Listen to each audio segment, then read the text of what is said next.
કમોસમી વરસાદી આફત ખેડૂતો માટે કઠિનાઈ બનીને વરસી છે।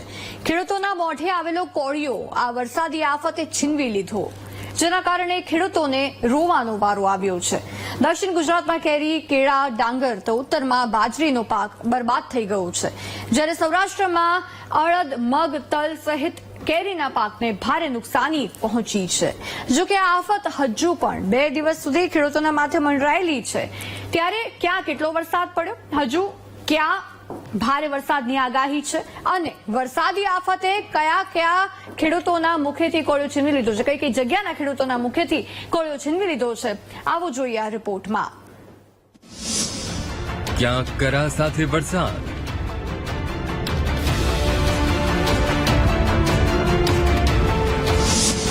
ક્યાંક વાવાઝોડા સાથે વરસાદી આંધી,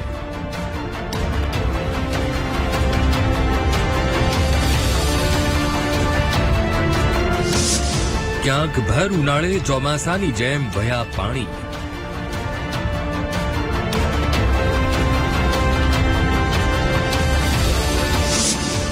વૃક્ષો ધરાશાયી થયા, પાક જમીનદોસ્ત થયો,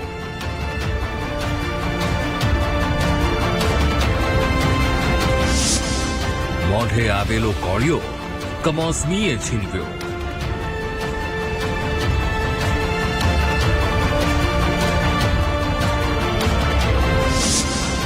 કમોસમી આફત 14 જિંદગી ભરખી ગઈ।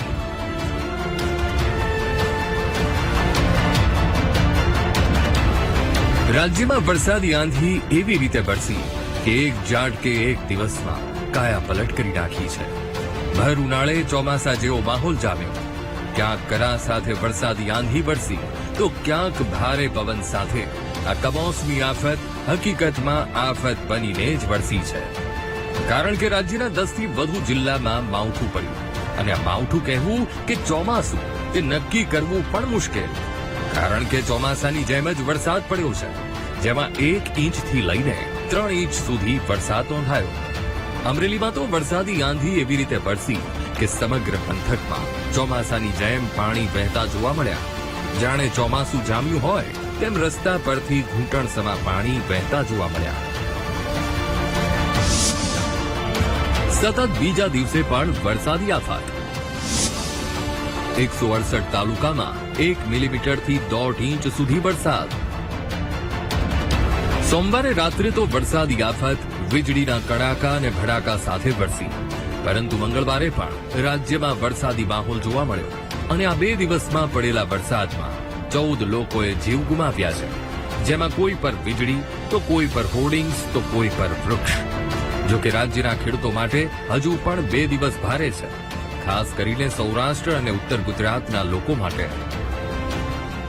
આ 3 દિવસ સુધી રાજ્યના અનેક વિસ્તારોની અંદર 2 થી લઈ અને 4 ઇંચ સુધીના વરસાદો પડશે। અમુક વિસ્તાર એવા પણ હશે કે ત્યાં અતિ થંડરસ્ટોર્મ એક્ટિવિટી થાય, જ્યાં અતિ ગાજવીજનું પ્રમાણ જોવા મળે, ત્યાં 4 ઇંચ કરતા પણ વરસાદ વધારે પડી શકે છે, જેમાં ખાસ કરીને જોવા જઈએ તો આ માવઠાની અસર છે, જેમાં સંપૂર્ણ લગભગ ગુજરાતના તમામ જિલ્લાઓને પ્રભાવિત કરશે। પણ અત્યારે જે આ એક યુએસી એટલે કે અપર એર સાયક્લોનિક ગુજરાત ઉપરથી પસાર થઈ રહ્યું છે, જે દક્ષિણ પૂર્વ તરફ આગળ વધી રહ્યું છે, આ ધીમી ગતિએ ચાલી રહ્યું છે, એટલે હજુ પણ આપણે 3 દિવસ વધારે વરસાદ પડશે, જેમાં 6, 7 અને 8 તારીખ અને 9 અને 10 તારીખે સામાન્ય ઝાપટા પડશે અને 10 તારીખથી આપણે આ અસ્થિરતામાંથી મુક્ત થશું। પણ ખાસ કરીને જોવા જઈએ તો જેમાં સૌથી વધારે તીવ્રતા જોવા મળશે 6, 7 અને 8 તારીખ દરમિયાન જોવા મળશે, અને એમાં પણ સૌરાષ્ટ્ર, કચ્છ અને ઉત્તર ગુજરાતની અંદર હજુ પણ આજથી 3 દિવસ સુધી ભારે વરસાદ પડે તેવી શક્યતાઓ છે। જ્યાં જુઓ ત્યાં નુકસાની જ નુકસાની। ઉત્તર, દક્ષિણ, મધ્ય અને સૌરાષ્ટ્ર ગુજરાતનો એક પણ ભાગ બાકી નથી જ્યાં કમોસમી વરસાદના કારણે પાક નુકસાની ન થઈ હોય। નુકસાનીના દ્રશ્યો તમે નરી આંખે પણ જોઈ શકો છો। એવું કહી શકાય કે ખેડૂતોના મુખેથી કુદરતે કોળિયો છીનવી લીધો છે। ઉત્તર ગુજરાતમાં બાજરી, જુવારના પાકનું ભારે વાવેતર થયું છે, જે પાક કમોસમી આફતમાં જમીનદોસ્ત થયો છે, તો મધ્ય ગુજરાતમાં મકાઈ અને ડાંગરના પાકને ભારે નુકસાન પહોંચ્યું છે, જ્યારે સૌરાષ્ટ્રમાં મગ, તલ, અડદ સહિતના પાકની સાથે સાથે કેરીના પાકને પણ વ્યાપક નુકસાની થઈ છે। આ તરફ દક્ષિણ ગુજરાતમાં પણ કેરીના પાકને નુકસાન થયું છે. નુકસાની નજરો સામે છે. ભારે પવનને કારણે કેરી ઝાડ પરથી ખરી ગઈ છે અને આ નુકસાનીની ભરપાઈ હવે થવી મુશ્કેલ છે. તમે જોઈ રહ્યા છો કે આજે કમોસમી અણધાર્યો વરસાદ આવ્યો છે તો કેસર કેરીનો પાક એની તૈયારી ઉપર જ હતો અને ત્યારે ખેડૂતને એવી પણ આશા હતી કે આ વખતે કેરીનું ઉત્પાદન ઓછું છે તો ભાવ પણ મળશે, પણ કમોસમી વરસાદને કારણે હવે ખેડૂતોને ભાવમાં પણ ફટકો પડશે અને જે પાક હાથમાં આવ્યો હતો એ પણ જવાની ભીતિ છે. તમે જોઈ રહ્યા છો કે વરસાદ અને વરસાદની સાથે સાથે પવન પણ હતો. એ પવનને લીધે કેરી નીચે ખરી ગઈ છે અને એના લીધે જે કેરીને ખેડૂતોને જે આશા હતી કે એટલો પાક અમે લઈશું આંબા ઉપરથી એ હવે નહીં લઈ શકે અને એના લીધે ભાવમાં પણ ખેડૂતોને ઓછા મળશે. સૌરાષ્ટ્ર, કચ્છ અને ઉત્તર ગુજરાત પર 2 દિવસ ભારે 1 થી લઈને 4 ઇંચ સુધી વરસાદ પડવાની શક્યતા. હવામાન વિભાગની આગાહી પ્રમાણે હજુ પણ આગામી 2 દિવસ એટલે કે 7 અને 8 તારીખે સૌરાષ્ટ્ર, કચ્છ અને ઉત્તર ગુજરાતમાં ભારે વરસાદ પડવાની શક્યતા છે, જ્યારે મધ્ય અને દક્ષિણ ગુજરાતમાં વરસાદી ઝાપટા પડી શકે છે. એટલે હજુ 2 દિવસ કમોસમી આફતની કઠણાઈ ખેડૂતોને સહન કરવી પડશે.